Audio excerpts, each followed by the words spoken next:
माझे इन्व्हेस्टमेंट्स करून म्हणजे SIP सुरू करून 1 वर्ष झालंय, पण मला रिटर्न्सच नाही आहेत. मॅडम काय करू, असे मला बरेच जण प्रश्न विचारतात.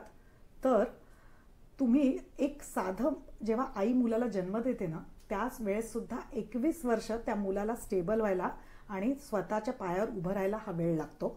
तसंच इन्व्हेस्टमेंटच्या बाबतीत सुद्धा असतं.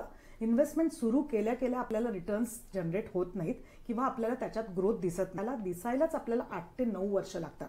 आणि मग त्याच्यानंतर आपल्याला म्हणजे फॉर एक्झाम्पलच घ्यायचं झालं तर 50,000ची SIP आपण सुरू करतो आणि 12% जरी रिटर्न्स मिळाले तर आपले पहिले 8.5 वर्ष लागतील आपल्याला पहिला कोटी व्हायला.